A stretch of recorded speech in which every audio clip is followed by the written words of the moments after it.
మమ్మల్ని మిక్కిలిగా ప్రేమించిన మా ప్రియ పరలోకపు తండ్రి, మీ ఘనమైన శ్రేష్టమైన నామాన్ని బట్టి వేలాది వందనాలు. మరొక రోజున మాకు ఆయుష్గా పొడిగించారు. అందుని బట్టి మీకు వందనాలు చెల్లిస్తున్నాం.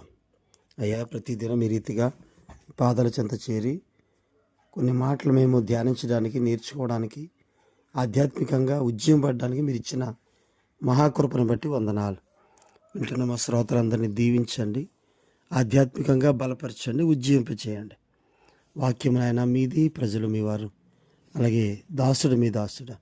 శ్రేష్టమైన మాటలు మాకు వినిపించి బలపరచుమని యేసయ్య పరిశుద్ధ నామాలు అడిగి వేడుకొనుచున్నాము తండ్రి, ఆమేన్. ప్రియులారా, అందరికీ వందనాలు. క్రీస్తు యొక్క జన్మదిన వేడుకకు సంబంధించి లూకా సువార్తలో నుండి మనం ఒక 4 పాటలు లేదా 4 గీతాలు పాడినట్టుగా మనం మొదటి 2 అధ్యాయాల్లో చూస్తున్నామని చెప్పుకున్నాం. అలాగే నిన్న స్తుతి కీర్తన మరియ పాడిన పాటను మనం ధ్యానం చేసాం. ఈరోజు లూకా సువార్త 1వ అధ్యాయం 67 నుండి 79 వరకు ఉన్న ఒక చక్కని గీతాన్ని జకర్యా పాడిన పాటగా దీన్ని మనం గుర్తించవచ్చు. జకర్యా చెప్పిన ప్రవచనం లూకా సువార్త 1:67 నుంచి 79 వరకు అండి. జకర్యా పాడిన పాటని ప్రవచన గీతం అని చెప్పొచ్చు. ఇది రక్షణ కీర్తన. పాత నిబంధన ప్రవక్తలు ఎప్పుడు ఎవరు ప్రవచించినా పరిశుద్ధాత్మ శక్తితోనే ప్రవచించారు. జకర్యా ప్రవచనానికి సాధారణంగా బెనిడిక్టస్ అని పిలవచ్చు. ఎఫెసీ పత్రిక 5:18లో ఆత్మపూర్ణులై ఉండుడి అని చెప్తున్నాడు ఆయన. పేతురు 2వ పత్రిక 1వ అధ్యాయం 19 నుండి 21 వచనాల్లో ఆ వాక్యము చీకటి గల చోటున వెలిగిచ్చు దీపమైనట్టున్నది అని. యోహాను సువార్త 14:17లో ఆయన మీతో కూడా నివసించును, మీలో ఉండును. కొరింథీ మొదటి పత్రిక 6:19లో మీలోనున్న పరిశుద్ధాత్మకు ఆలయమై ఉన్నదని మీరు ఎరుగరా? ప్రియులారా, పరిశుద్ధాత్మ నింపుదల, పరిశుద్ధాత్ముని చేత మనం నింపబడ్డాం. ఆత్మపూర్ణులై ఉండుడి అని చెప్తున్నాడు ఆయన. పరిశుద్ధమైన జీవితం జీవించడానికి, అలాగే ఉన్నతమైన వీటిలో పరిశుద్ధాత్మ నింపుదల మనకు అవసరం.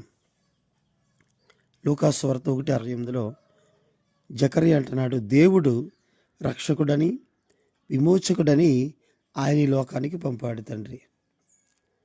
1:69లో ఆయన్ని రక్షణ శృంగము అని పిలుస్తున్నారు ప్రభువైన క్రీస్తుని.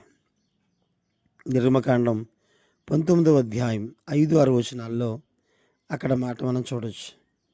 క్రీస్తు పూర్వ 2000 సంవత్సరంలో అబ్రహాముకి వాగ్దానం ఇచ్చాడు. ఆదికాండం 22వ అధ్యాయం 15 నుంచి 18 వచనాలు. దావీదుతో ప్రమాణం చేశాడు.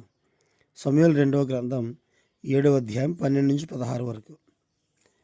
అలాగే లూకా సువార్త 1:76లో ఆయన సర్వోన్నతుని ప్రవక్త అని జకర్యా ప్రవచనం చెప్తున్నాడు. మత్తయి సువార్త 11:9లో ఆయన ఇంకా భూమి మీదకి రాకుండానే ఆయన ఆ విధమైనటువంటి ప్రవచనాన్ని చెప్పినట్టుగా మనం చూస్తూ ఉన్నాం.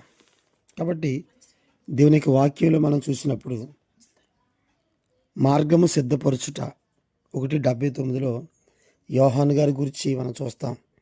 యోహాను వెలుగై ఉండలేదు, కానీ ఆ వెలుగును గురించి సాక్ష్యం ఇవ్వడానికి వచ్చారని చెప్తాడు. మార్కు సువార్త 1వ అధ్యాయం 2-3 వచనాల్లో, లూకా సువార్త 1:17లో మాటలు మనం చూడవచ్చు. కాబట్టి ఇది ఇశ్రాయేలు జాతి రక్షణ కొరకు, ఇది నేషనల్ సాల్వేషన్.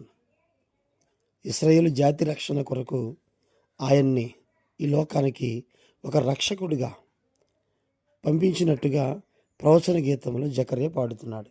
కాబట్టి ఆయన సర్వోన్నతుని ప్రవక్త, ఆయన రక్షణ శృంగము, ఆయన మనకు నిజమైనటువంటి రక్షణ భాగ్యమునిచ్చే దేవుడు. యేసు అన్న మాటకు రక్షకుడని అర్థం అని మనం చూస్తాం. కాబట్టి అటువంటి రక్షణ మనం కలిగి ఉండి, రక్షణ భాగ్యముతో మనం నింపబడి, ఆయన ఎలాగైతే రక్షకుడిగా రక్షించాడో మనం కూడా అనేక మందిని రక్షించడానికి క్రీస్తుని పరిచయం చేద్దాం. దేవుడు తన మాటలు దీవించునుగాక. ఆమేన్.